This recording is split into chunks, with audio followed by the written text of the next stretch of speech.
Yeah, it's weird doing it by yourself and kind of having confidence and self-belief to like run something on your own. Yeah, it's tricky.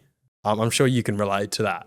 Yeah, I think with everything, you know, it's a process. It's tricky, because like, Especially when you don't like you're not an expert in the field per se yet, and you're kind of having to figure it out on the way. So it's like fail, try again, learn from it, try again. But is that why you don't do notes anymore? I don't know. I think notes turn it into an interview. Yeah. Like I've got notes for you on my phone. Yeah. As in things I wanted to talk about. Yeah.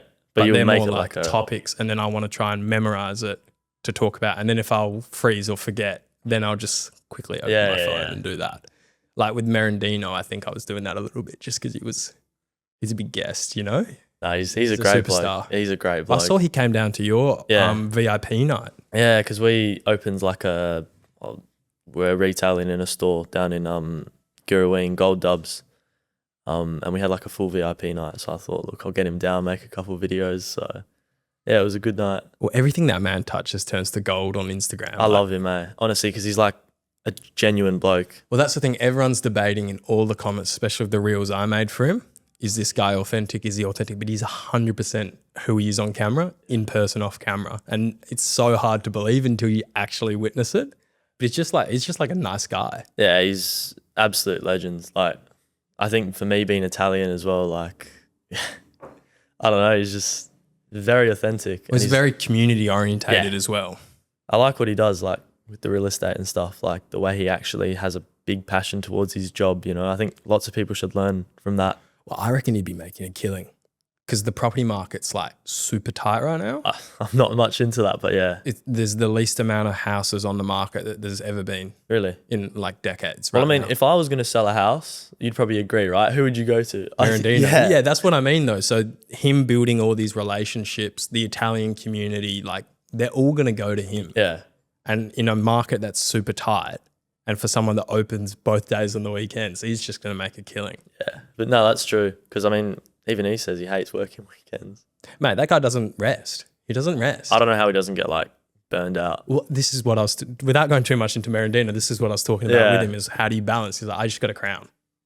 He goes to Crown. Yeah, I saw that. Even if it's just for the evening at the waiting room, the staff will know him, have a lovely drink with the piano playing. What a guy. What a guy. What a guy. But yeah, I don't know. I think there's a lot of stuff we could talk about today. For sure. But I think we should start with a bit of context maybe for the audience. Yes, definitely. You're only 16. 16, so very young. Dropped out of school. Well, I didn't drop out. When I was in year 8, I was, I wouldn't say I was naughty. They say I have ADHD. I don't know how much I believe that. I don't know.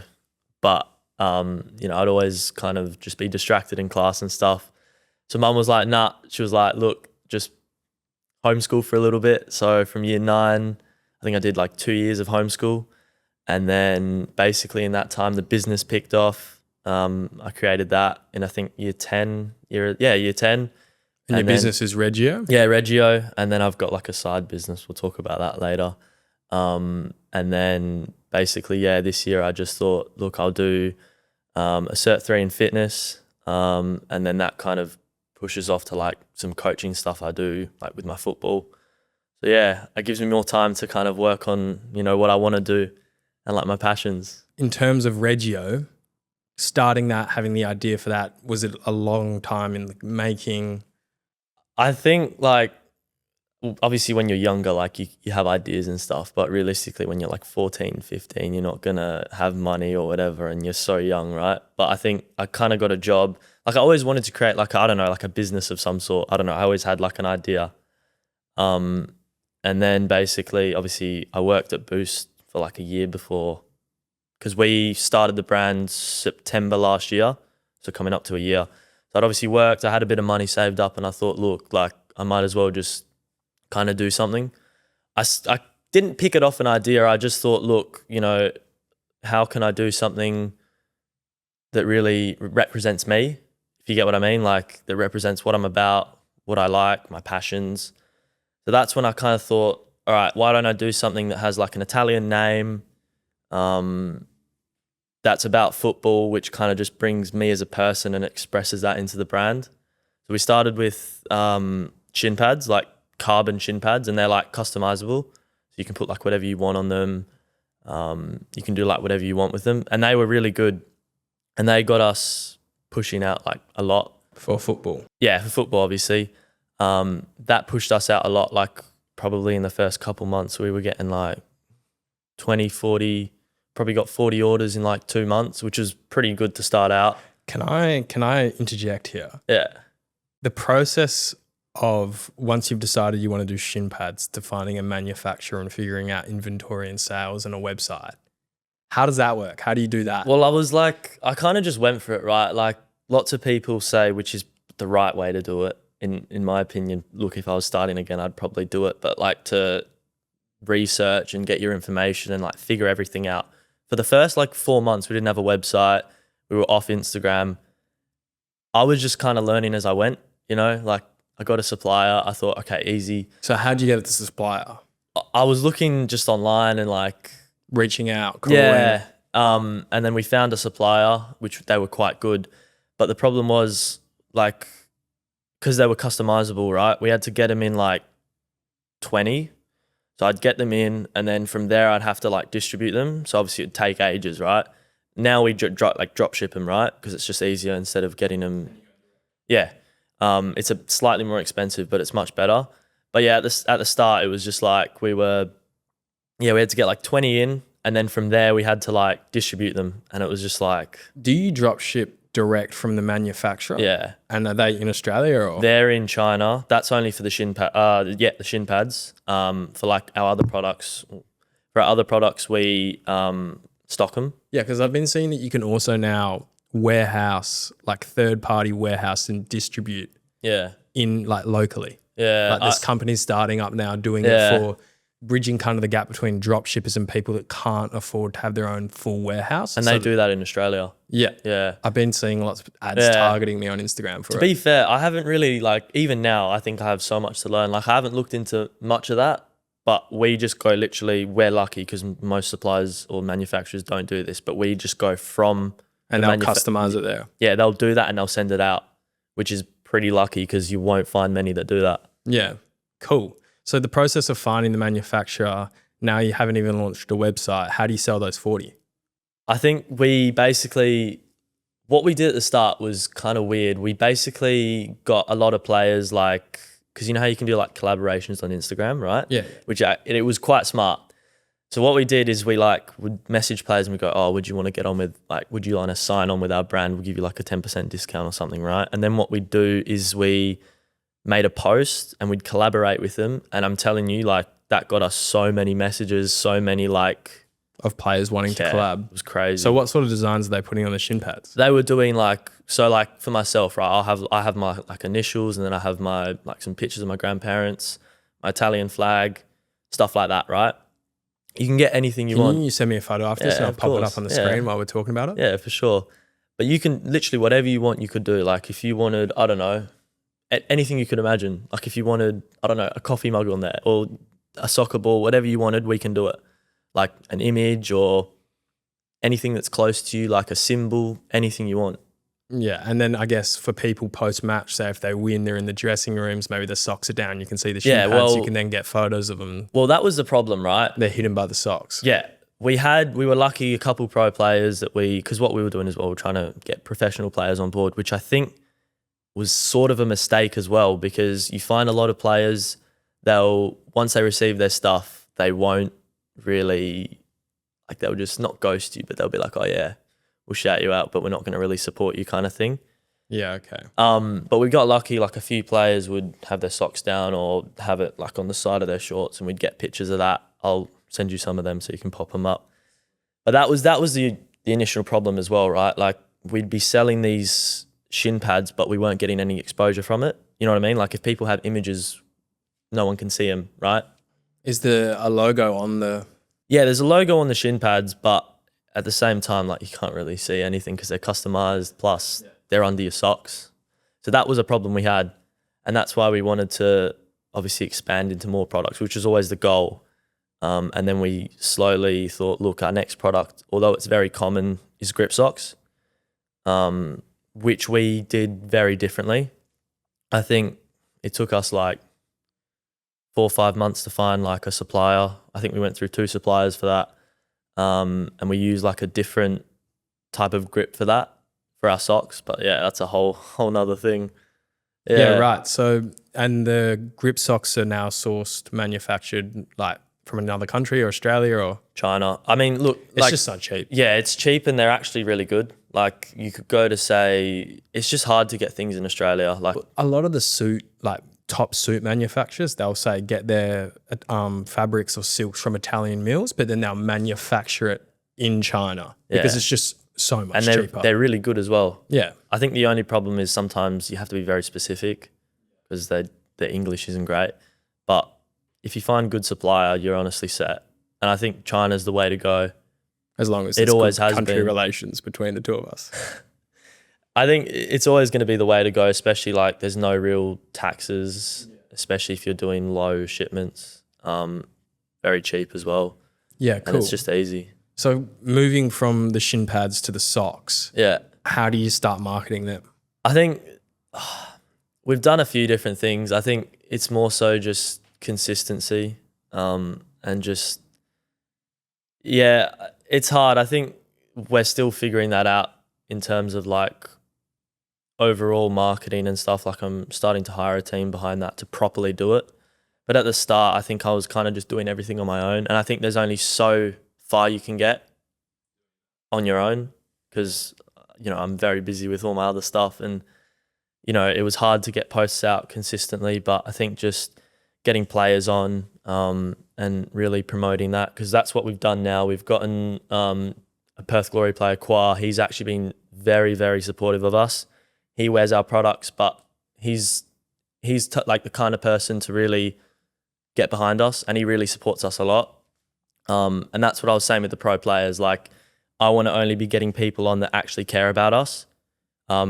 Because at the start, you're spending like $60, $70 to get these shin pads out to players, and they're just not returning, which I think is probably my mistake at the start, which is something I learned. But if you get players that actually care about the brand, especially professional players on, they help with marketing a lot.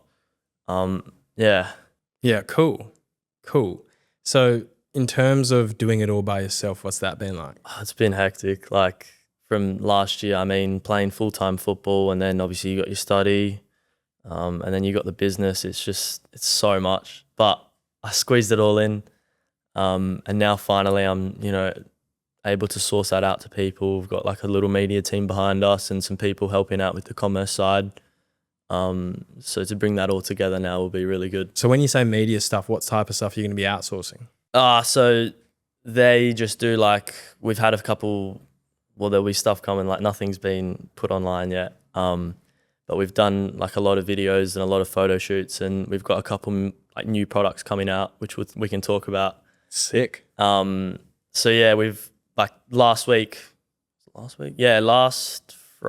No, it was last Wednesday. We were down at Dorian Gardens. For those football players, you'll know where that is. Like a huge stadium in Perth, and it's like Italian. And then we went to the Italian club and we did like just a whole bunch of media. And then I've signed like a press release. Just like photo shoots and like videos. We got some of our players down wearing the products. We got we didn't get Qua. He was busy with, obviously because he's very busy. But we got another guy, Matt. He's a goalkeeper at Perth, and he's another one. He's been so supportive of me personally. He's such a good goalkeeper, and he's just an amazing person. And yeah, he's just been supporting us like a lot. But yeah, we've been getting just players down, and then I was doing a couple things with the media as well. But yeah, we've gotten a team behind that to kind of handle all of that. And yeah, they're going to be running the social medias and stuff. So yeah, and just pumping out some clips and because you've been seeing like we've been pretty quiet for a couple of weeks because we've had so much going on. There's only 2 posts on your main Insta for Reggio, isn't there? No, that's mine. That's yours. No, I'll show you. There's one that was only 2, and that's mine. I'm pretty sure. Yeah, see? Yeah, okay. Yours was only 2. Mine's only 2. I don't post much. Yeah, I'm the same. I stopped using my personal now. I don't know. I used to actually last year before I started the brand, I used to do like GoPro videos of me playing football, and I got to about 10K on TikTok. But it's just so much effort, like, to do all of that. So I tell you, clips is the bane of my existence. That's the one thing I hate about the podcast. It's like so annoying. having to spend the time making clips, but you need to do it to get the exposure, but they're so yeah. hit or miss at the same time. That's why I'm trying to kind of... I'm looking to outsource clips I as think well. it's worth it if you find someone. But I'm telling you, I've been speaking to some people, some of the prices, insane. Oh, people reach out to me and they'll go, I'll do $50 a clip. And I'll say, okay, show me what you can do. Thinking it's going to be like a cinema production, like $50 clip. And it's worse quality than what I'm like doing in 10 minutes on CapCut. But that's what I mean, right? Like, I can do it. It has to be feasible enough, you know? Yeah, like I can do it, but I just don't. I would rather someone else do it. But then it needs to be better if you're going to be paying them. Yeah, but that's what I mean. Like, if you're going to do the same job as me, right, and you're taking 10 minutes, great. But charge me accordingly. I'll talk to you after this about what I'm going to be doing, because I had a guy on the other week who is a like personal brand e-com guy. He's got 250,000 followers. Ethan Price does like digital products online. Was he the guy that was from FIFO to... Yeah. I saw that. I'll talk to you about what he's doing and what he's getting me to do. Yeah. And if you have a bit of money, it'll be easy to do it. Yeah. I'll talk to you afterwards. For sure. Like, I don't know if I want to disclose that on camera, but clips is just, it sucks. It sucks and you have to do it because it's the only way to kind of get your name out there in today's world of social media and stuff. Yeah. But it's like, can you rationalize paying $50 for something that's worse than what you can do in 10 minutes? Yeah. I even had someone like 600 they wanted just to run it, and I was like, a month, and I was like, but see, and I was like, well, quality control, managing them. Do you even have the time to manage them every single day if they're on a full-time payroll? It's just like, you've got to understand where we are as a brand, like as a brand, or for you as a podcast, right? Like, you're not making thousands a month off this. Not yet. Right? Obviously you want to get to that stage, but it's like at the start, people need to understand, I don't know, just like... Well, it's such a double-edged sword because you need to be able to do it to get to that stage, but then be able to have any money like that in middle the first stage. Yeah. Like, I feel like I'm in that middle stage where I'm like at a point where I'm not there to be paying whatever it is, but I'm also not at a point to be able to do it all on my own. Yeah. You know? Yeah. I'll talk to you after this. I've got some good stuff in the works that I'm going to be doing. Yeah, definitely. Because the moment I'm in talks with a few people for sponsorships at the moment as well. So get some first official sponsors for the podcast. That'll be great. And then I'm going to throw all that money back in. Yeah. I'm going to take a cent, just throw it all into production. That's clips. the way, yeah.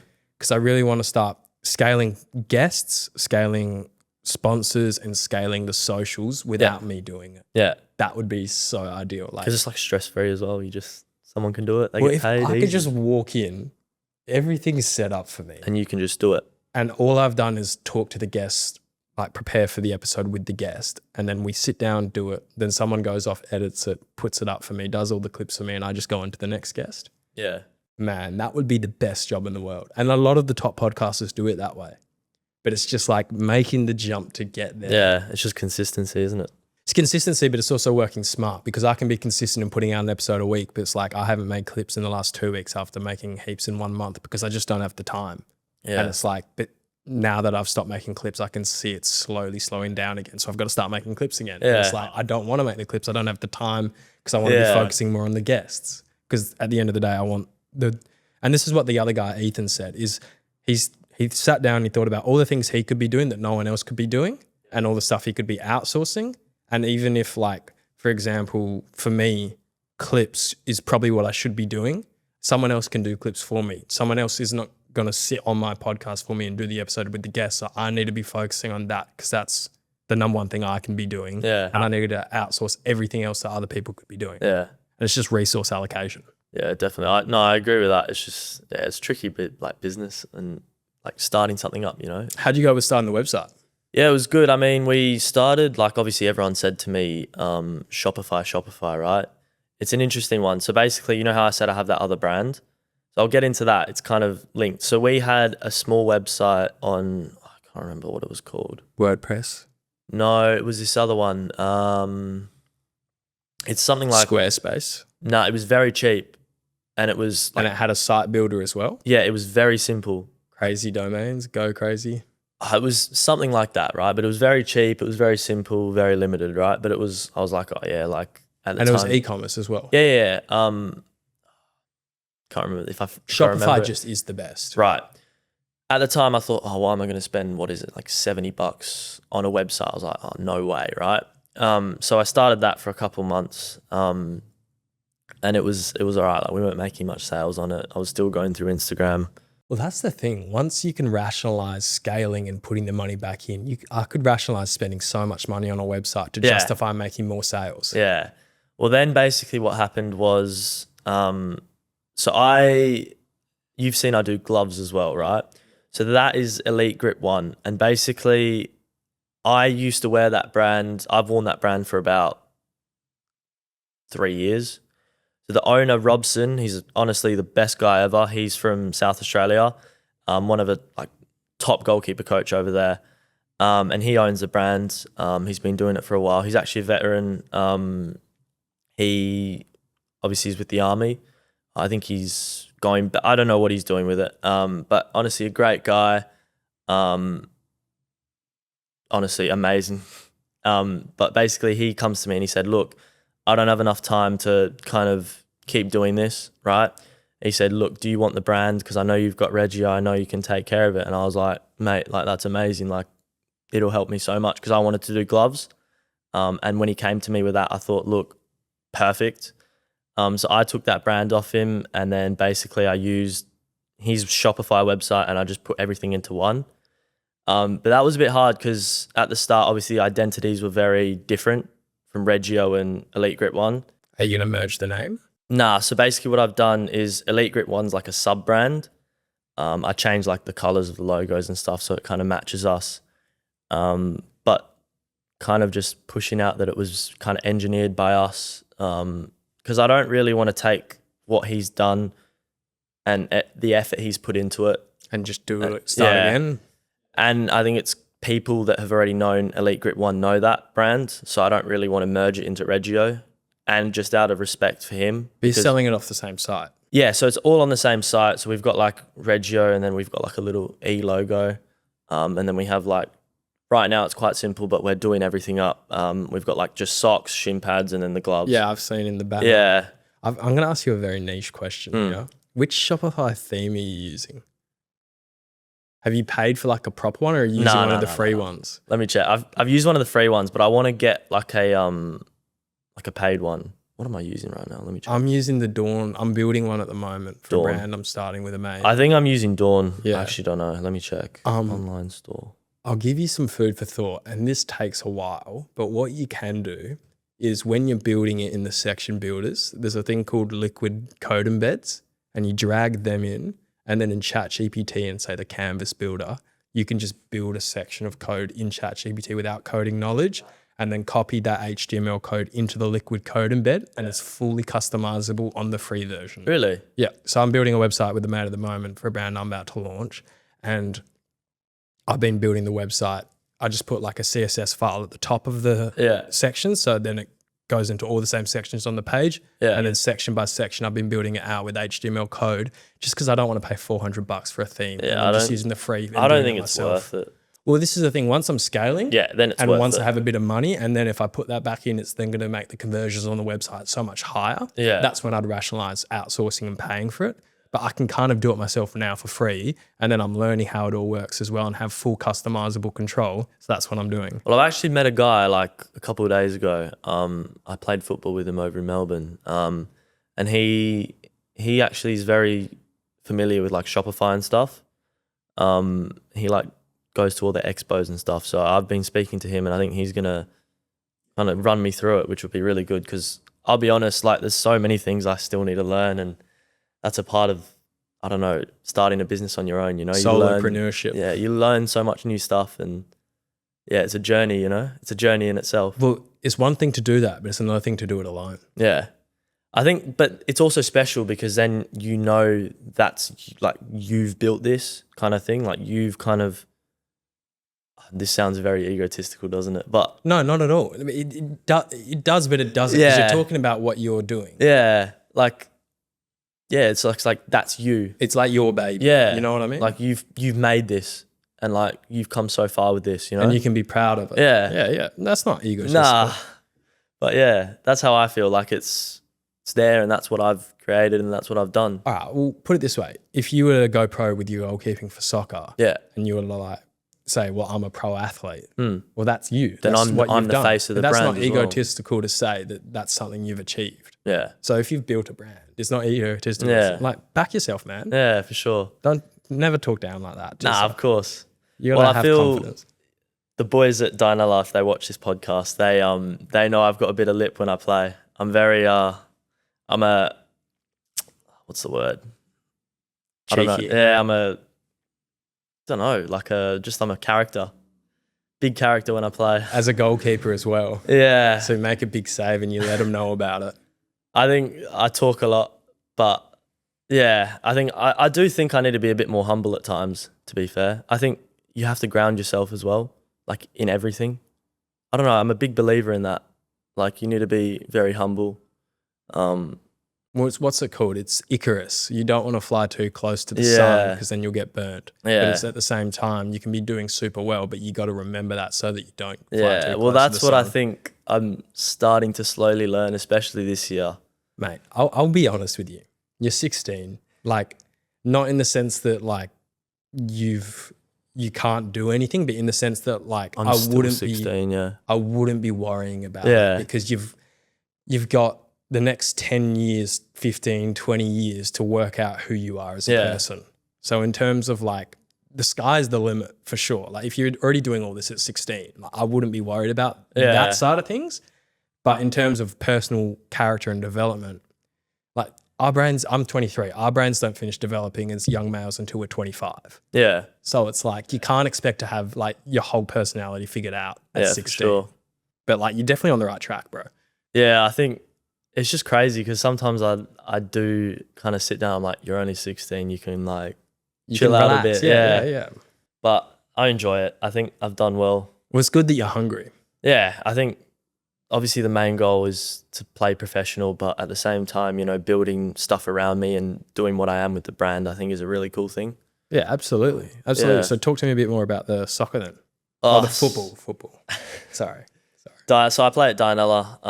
I was under 18s this year, State League 1, which is like the second division. So basically it goes like State 2, State 1, and then MPL. And then it's like A-League, which is professional, but you can't go from MPL to the A-League. Like there's no promotion. Do you get what I mean? Like you can't, like it's, once you get to the MPL, your team can't get promoted to the A-League. Yeah. So Well, it's they've- just players have to go. Yeah, but what they've done now is they've added it's like a second tier. It's the Oz Championship. So whoever wins the league in the MPL goes and plays in that national tournament. And then that's kind of, eventually they're trying to make that the second tier. And then that, from there, you get promoted to the A-League. Wouldn't you just promote direct from, is the MPL WA only? Yeah, so the MPL is WA. Yeah. And then there's like SA, Victoria. So all that of national league would bridge the state so then you can get promoted into Yeah, but the problem is the like, Oswald League. I think if WA wasn't so far away, it would be probably a bit easier. Yeah. Because the money side of it's really hard to like fund these teams. To be fair, if you look at the way AFL is structured, the waffle teams that win don't become an AFL team. Yeah. I think it's different though because football's much bigger. It's a world sport and there's so many more teams. And I think there's always like, if you go over to England, right? Yeah. League 2, League 1, I'm a Gunners Championship. fan. Arsenal, eh? I got the He's got it. He's got it. Second place every year, but that's all right. Is what it is. Is what it is. How about you? Are you? I don't follow the Prem. I go for Palermo. They're in an Italian team, so they're West Second Division. Yeah, right. But yeah, I think with the AFL, like it's more so like the waffle gives you that platform, right? Because if you play well, You'll get AFL. drafted. You have that platform. But I think that's easy because it's a national kind of sport, right? Whether if you go to like football, I play well here, right? But I need to know someone to be able to go to Europe or to even get to the A-League, right? Like it's more of you got to play the game politically. It's very... So you couldn't just play really well in the MPL and go up? Sure, you could, but at the same time, it's like you need to know people to be able to get there, right? Like I need to be able to know people that can get me there. And I think that's also what the brand's helped me with. I know so many more people than when I started, and I've gained a network just personally for myself, and it's just helped with everything, you know? But what do you love more? The business of playing? Playing. Of course, yeah. Yeah. That's Nah, you'd be surprised. Nah, Like, I promise you that's like my sole goal is to play professional. But in EPL, La Liga, Just professional, I don't care. As long Like as in I Australia? make it, I'd be happy with that. I think I'm at the age where I'll go through so basically I was playing 14s MPL, right, which is like junior top division, right? And I was a bit of a loudmouth. I think I always have been from when I left school. I mean, that's just been me. What's his name? Martinez, the Argentinian goalkeeper. Are you like him a little bit? He can back his talk though, eh? But no, he's a great keeper. I think he's smart with it though. Like you can tell that that's his kind of thing. I think I've learned over the past couple months and years that I play better when I just focus. That's my style, I guess. And I've figured that out instead of trying to be all cocky and get into the heads of the I think just focusing on yourself and doing your job is much better. But yeah, I went from at 14, basically I made the big jump and I played under 18s, but I was state league 2. So that's third tier, fourth tier, third tier. I was playing 18s, reserves, and then a little bit like I was training with the first team. So from going from there to now this year, I'm going to be playing under 23s MPL at 16. It's been like a crazy journey. So I went from there. What are the age brackets for MPL? It's 18s, 23s, and then first team. So I played 18s 2024. 2025, obviously this year I played at Darnella, so I'm staying there next year. So we were state 1, and our first team got promoted. So now we're MPL, and I just got offered 18s, 23s, but more so on the 23s side, which is what I really wanted. So I think I'm in a pretty good position. Do you get paid to play? No. When you're first team, yeah.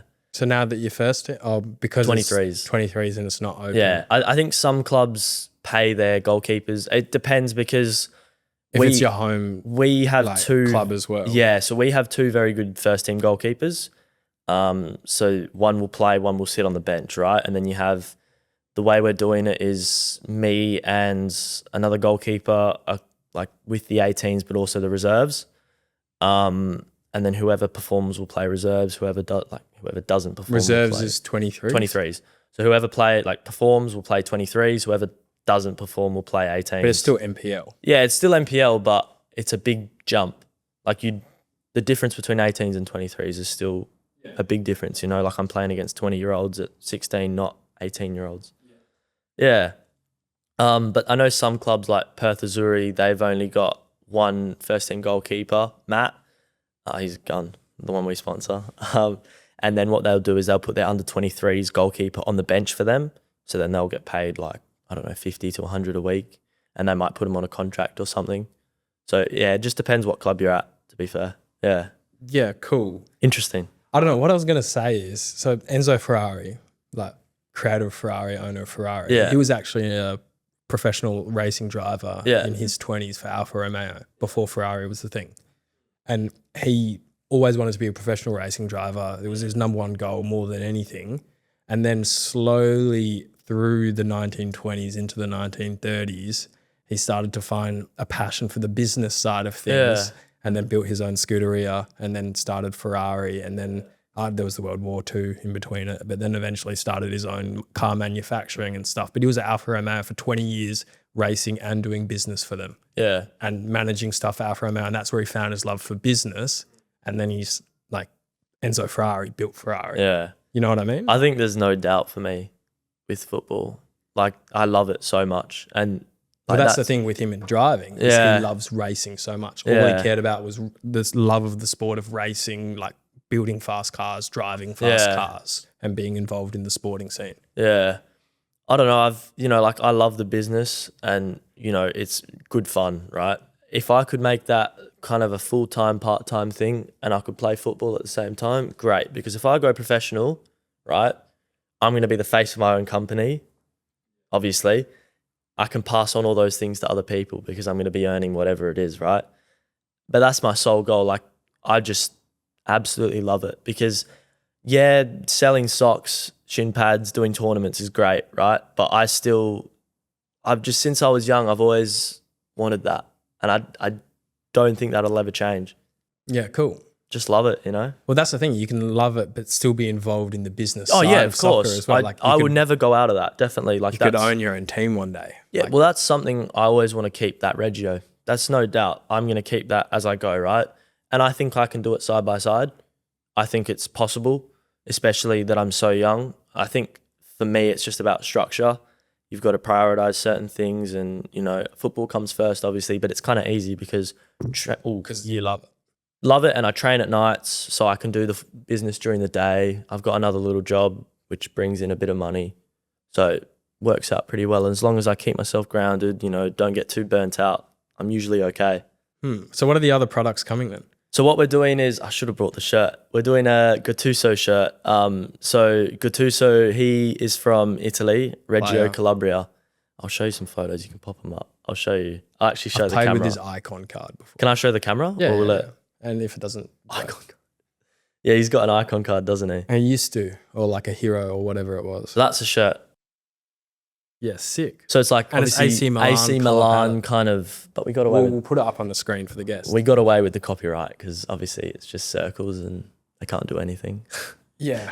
Yeah, we kind of wanted to just take his club Milan and kind of bring him into it. And then there's also like a nice piece on the back. Do you remember that meme? Sometimes maybe good, sometimes maybe. Is that him? That's him. So I thought, look, that'll be funny. So we've obviously, we make the shirts in Australia. So what we do is we've struck up 100% cotton? yeah, so we've struck up a deal with a supplier. I'm not going to name names, and we make our blanks through there from Australia, and then I go heat press them myself. So I just get the vinyl and heat press them. So the quality is really good. So what's the, how many units are you doing then? We only made a small amount just for the photo shoot, and then it's easy because the turnaround time, obviously, is in Australia. It's cheap, it's quick. So they'll come in, and then basically we're just going to push them out as we go. But everyone you'll see more of that soon because we did all the content last week. So No, that's yeah, exciting. it'll be cool. That's exciting. Yeah. I'll have to get my hands on one so I Yeah, can of wear it on the course. pod. That'd be great. I've always thought about it. Pods and t-shirts is the ultimate collab for businesses You reckon? because like as much as the pod is audio for some people and visual for others, like this will be on Spotify if you can still watch it. Yeah. And it's on YouTube as well. But all of the clips, all of the pod clips that go on the socials and stuff always have your shirt in it because it's you talking on the mic. Good So it's point. actually the best point. product placement for a brand Yeah. is podcast clips because Oh yeah, because it's right here. yeah, and you think about Merendino's one. So I did a bunch of clips when his episode came out. Yeah. And I ended up getting like 1.2 million Yeah, I views. saw there was one like 396. So the collective of all them was 1.2 million views in a month on my Instagram. Yeah. And if I had like say a good shirt on in those clips, that's 1.2 million People that have eyes seen on that. someone's brand, yeah. which is invaluable. Yeah. So that's like sure. an idea I've got for sponsorships moving forwards as well. That's smart. I might have to talk off camera about that. Mate, just send me the shirt and I'll wear it for free. Daniel Gorridge though, I saw that. What, him playing my clips and Yeah, not shouting me yeah. out? He even played he played two. He did them on two separate episodes. Who was it about? Was it Merendino. About, was it about so he played two Merendino? of the Merendino clips. Does Merendino even know he's on there? Yeah, he went on their podcast. He Did he? called in. Did he called- actually? Yeah, he called in. Ah. So like Merendino was obviously already established and much bigger than this podcast before I Yeah, had yeah, him yeah. on. But because all those clips blew up, now everyone else like over East and stuff know about him. And then he went on Gorringe's podcast. and Yeah, but he stuff. should have at least said where he got it from. Yeah, he played two of my clips on two separate podcasts during finals footy season when everyone was listening to his podcast. Surely he it knows just- who you are. Like, come on. Well, you can see it in the Instagram name of the clip he's playing. Can ya? Well, the very first time he did it, I reposted it on my story saying, I love you, Daniel Gorringe. And Yeah, then yeah, I he saw liked that. my story. So he knows, yeah. So he knows it's me. And then he would have seen he didn't acknowledge my clip I made about Yeah, I him. saw And that that. was just a piss take. Yeah, I don't yeah, really yeah. care. But no, if he responded, it would have been great for the pod publicity wise. But yeah, it's interesting how like just from having the Merendino on with such an active fan base, like you can blow up. And the best performing clip out of those is one that Merendino didn't even accept to collab on. Yeah, I saw that one. I saw that one today, actually. The Cruisers one. But what I was going to say is like Daniel Gorridge, right? Like this is what I was thinking about as well. Like I'm sure you feel the same. I feel like as we get bigger, right? Obviously, as the podcast blows up, say if Reggio blows up when you go pro. Yeah, right. Like, I don't want to be the kind of person that forgets how it felt to be small. To help out the little guys. Right. Like, I won't name names. There was a brand, quite big brand in Perth, highly respected that, yeah, but basically I was asking them, like, can we do some stuff? Like, you know, we've got this vision. I think it would fit really well. And they were like, no. Everything has to be about our brand, this and that. And I was like, you said at previous times that, like, when you were, I've seen clips of when they were starting out, you know, like, oh, we want like people to get around like small brands and promote them, right? And it's just like, okay, now you've gotten big, you've gone against that. Yeah. And like, it would be really good if, you know, when we go big, right? Like, to keep that community and help out the little guys. Yeah. But No, I think, I completely with you. but then I get the other side of it, right? What value do we bring to them? Like, if you're big, what's the value of getting someone small on? But then at the same time, it's think of all the big brands or big pro players that have helped you out now when they don't necessarily need to. Yeah, exactly. So it's like you're kind of returning the favor for the next generation. Yeah. I think as long as you're careful with who you bring on and you see their values, I think it's always good to help out whenever you can. Yeah, it was creators help creators. That's my point, you know, like, if, you know, I want to stay connected and really help that community where you came from, right? So, do you get what I mean? So what do you want to say to Daniel Gorringe? Shout him out right now.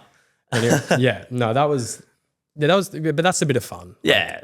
And if he did shout me out, it would have been great. If he responded to my clip, it would have been great. But even being on there is still like a good thing. I didn't even know. Like, all my friends sent it to me because they all like listen and watch. Yeah, I don't listen to him. Yeah, neither.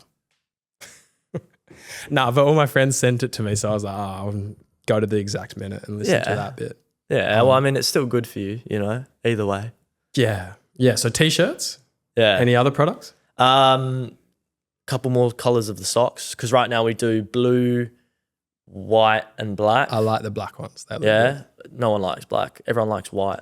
I would wear the black ones in the gym. Yeah, see, what we're trying to do as well, we're trying to get them for all sports, like gym. Do they stay grip though? Yeah. So basically, I mean, other grip sock brands, basically they use like a different kind of grip. It's like very similar.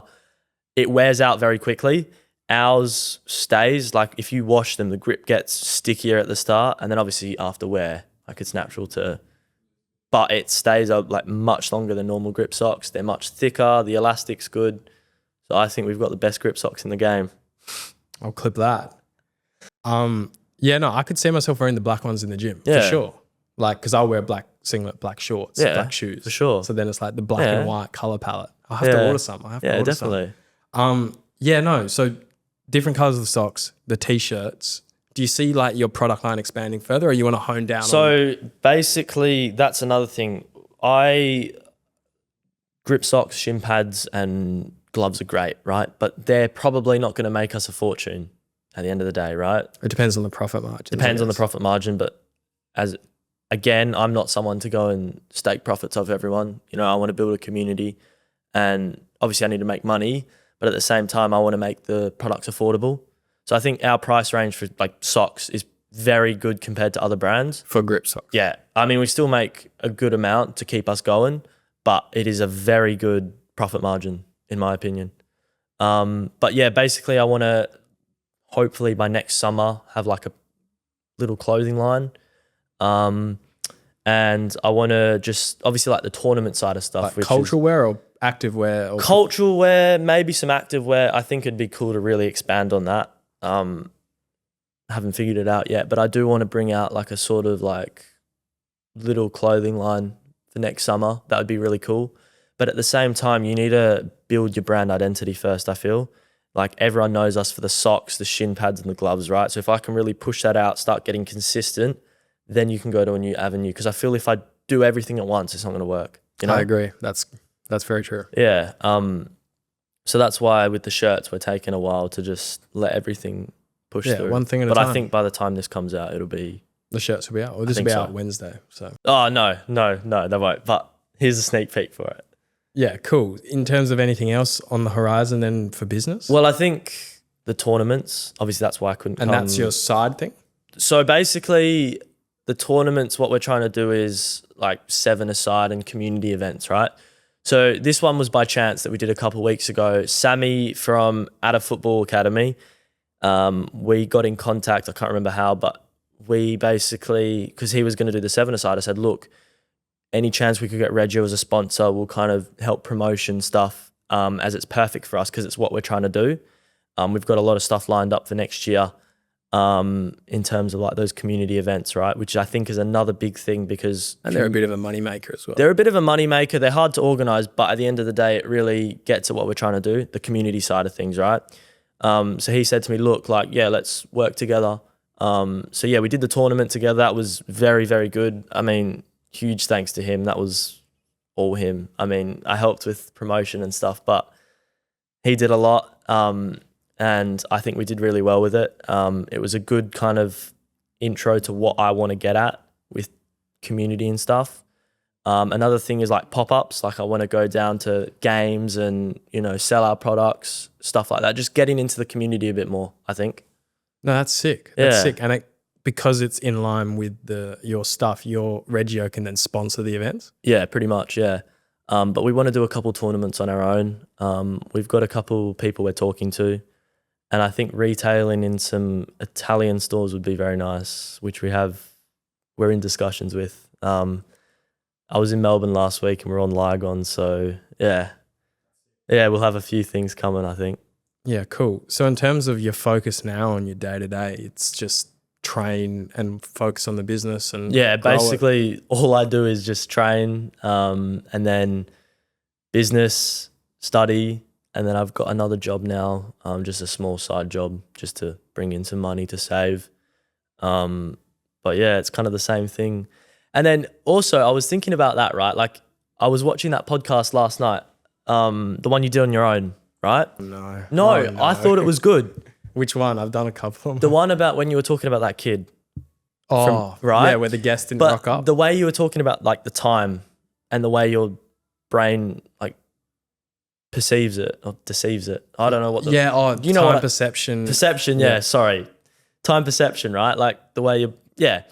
And I was thinking like... Doing new things to slow time right, perception down. but for us, like I feel like you'll agree with me, like you get in a kind of vision or like a state where you're just doing the same thing over and over. And then like this year, it's just felt like it's gone like that. And it's just like, what the hell? I swear it was January 2 seconds ago. I know exactly what you mean. And I think I talked about it in length in Yeah. that solo pod. But it's just like how like, yeah, I don't know. Like, but then I also had one of my other mates, he's a very good mate of mine. He does like music and stuff and he's kind of the same. I think he's like 25, but he's the same. Like he's, you know, same kind of routine, grinds, does what he has to do, right? Which is really efficient, but then it sucks the joy out right. of life. But a then little. he was saying, which is a good point, once you get your goal, right, like you get what you achieved, all of that would have been worth it because that moment in itself is everything you wanted. I think it's almost the pursuit though. That's the real moment. You've got to enjoy that, hey, because once you get there, you're like, oh, I miss this. Once you achieve that goal, that's only a moment. The amount of moments in pursuit of that goal is what 1,000x, 100,000x. That is the whole point. This year's been crazy. Yeah. You know? Well, that's the whole point though. It's like you need to be able to slow down to enjoy it, even though you're pursuing something and you're relentlessly in motion towards that goal or ambition to the point where you're tunnel vision, tunnel focus, that's all you can see. Yeah. But the problem is it sucks out all the joy of your day to day. Well, and to be fair, like the last 4 weeks, it felt so long, like longer than half the year. Well, it's because you won the championship. Well, and then, obviously we won the league, and then the week after, I think I had a week off, and then we did the event, and then we went over to Melbourne. So it was like, you know, new experiences, right? that's travel though, because travel, everything's new. So it feels like everything slows down. Oh, I hated the plane, but it was good fun. Oh, you should have seen me. I was scared as. Maybe it is ADHD then. No, it wasn't. I think you never flown before? Never flown. And What airline did you go? Virgin.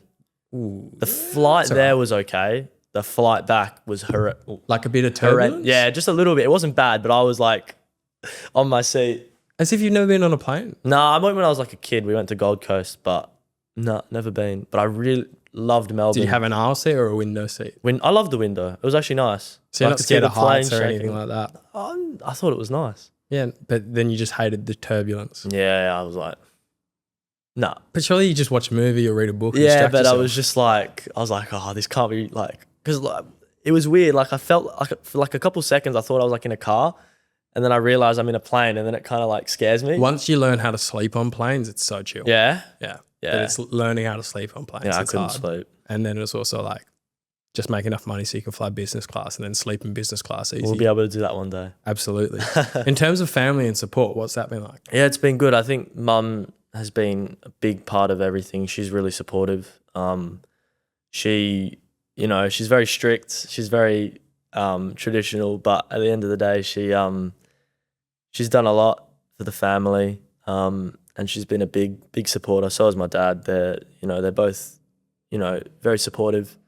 And they'll tell me how it is, they'll give me their opinion, but yeah, they've been good. In terms of help with the business? They've just kind of let me do my thing. Like, look, if they're there and they've made it clear to me, like, if you need help, we're here kind of thing. I think they've given me a bit of money a couple times. It's been nothing crazy though. Big shout out to Joel from my club. He is an investor in the brand. He's helped us tremendously. He does all our stock. Insane, right? So we just he does all our stock, and we obviously, as in management? Yeah, no. So he will pay for all the stock, and then basically, obviously, we'll give him every sale, we'll give him the cut of it, right? But to pay for all that stock has helped us grow. That's insane. So much, right? Anyways, back onto my family.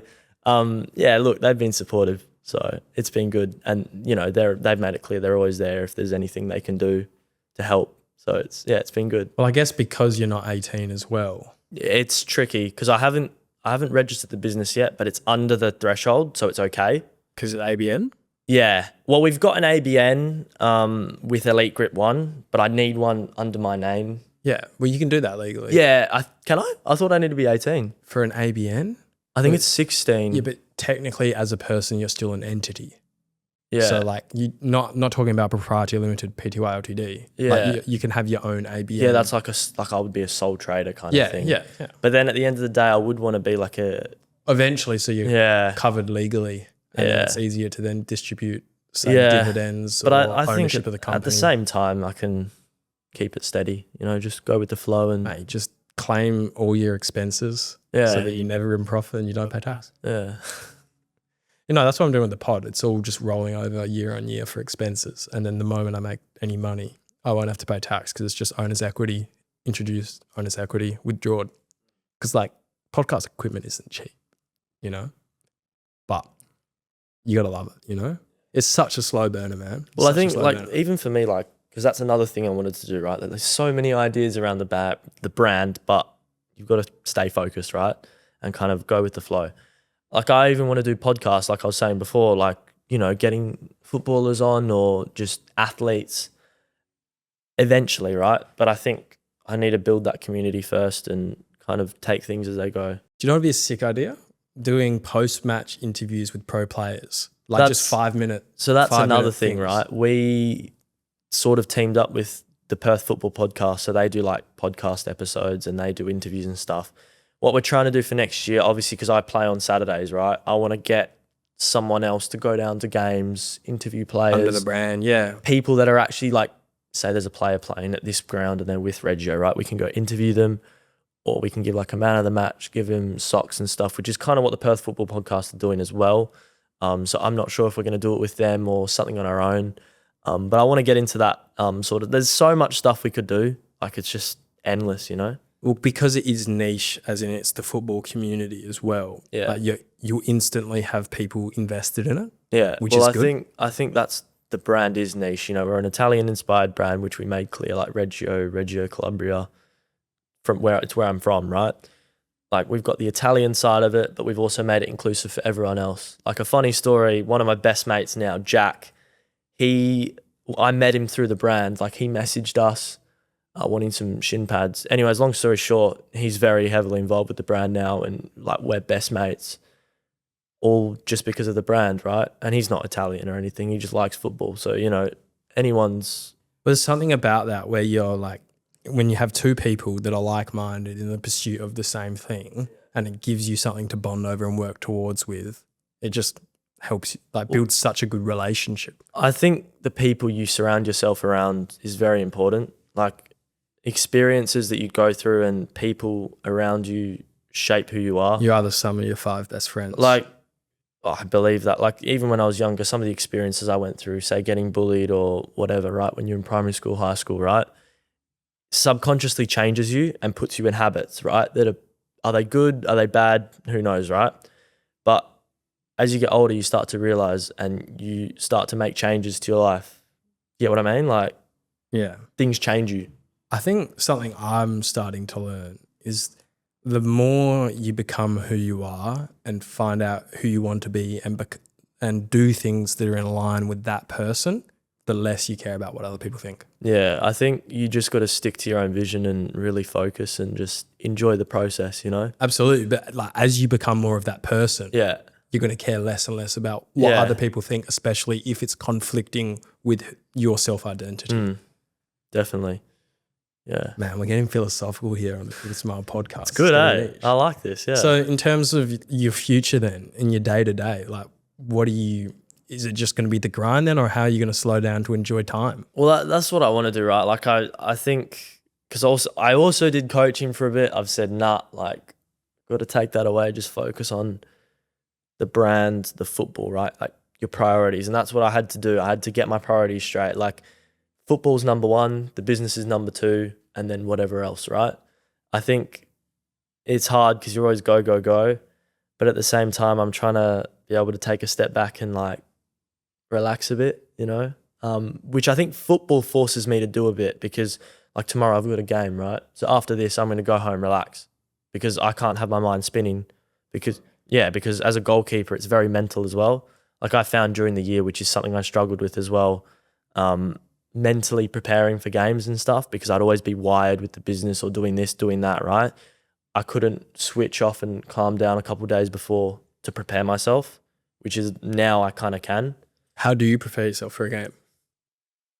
I don't know. Like I think the day before I'll take it quite easy, just relax. I'll do a couple meditations. I've been speaking with an ex-pro player, Daniel Brandel. He played for Liechtenstein. Every time I can't pronounce this country. Liechtenstein? Yeah, Liechtenstein. I don't know. I've never heard of it. It's like, yeah, it's a small country in Europe. Anyways, he basically does like mental training now. He's still quite young, but he doesn't do football. He just coaches in Dubai and all of that. Got in contact with him and he's been a big help for me. We're going to do some stuff with the brand as well, obviously, but he's been a big help personally for myself. And he's given me an understanding of, you know, the mental side of football and how big it really is.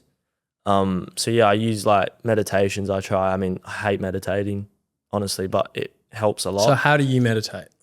I've just been doing like breathing, honestly, and that sounds dumb, but No, it's not. It's not. There's so breathing, much science you know? behind. Yeah, why like it's literally just breathing, you know? like box breathing, or I just do normal, just in and out, and just try and like keep my focus on that, which is so hard.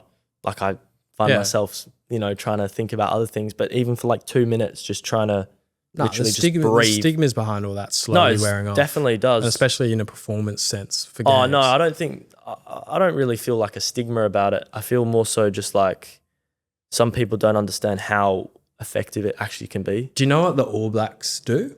So the most successful rugby team or country of all time, they'll all come off the bus wearing headphones and stuff. And if you listen to what they're listening to, it's just audio books being read to them for them to calm their minds down. You know what I've found about that? Like when I listen to like, I'm quite religious as well, right? But when I listen to sort of, I'll call it secular music, but more so like those like rappers, they go on about this, that, right? When I listen to calmer music, I actually feel much better. Man, I'll tell you. Like what you listen to, honestly. When you're getting like work done, say on the business or something, listening to classical music, it actually goes hard. Like, I'm not a classical music fan in the sense that like if I'm just going to like go for a car ride and listen to something to enjoy. I'm not going to put on classical music. But if I wanted to get into a workflow, because there's no lyrics and stuff, you don't really focus on it. It drowns out, goes into the background. I saw a thing about that. If you have lyrics, it uses the same part of your brain or something, and then you can't. Because what I found is I can't read when I'm listening to music. Like if I want to do work, I can't. Like if it's got lyrics in it, because I can't. I don't know. It just feels like there's two things I'm processing. Like I just can't Classical do it. music, it works. Yeah. And there's different genres of classical. So I just go on Spotify and go classical for relaxing, Lobby classical music. for working. Lobby Pardon? music. Lobby music. Like Yeah. elevator music. Yeah. Yeah, beautiful. But that's the thing.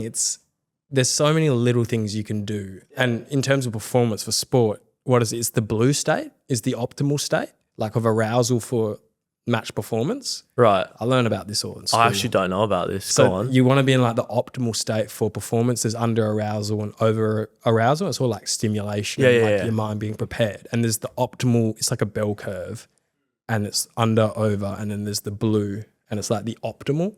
And there's all this stuff because this is where I brought in the All Blacks, and they'd do the audio books and stuff, and then they'd have their pre-game routines and rituals, and it gets them into their blue state.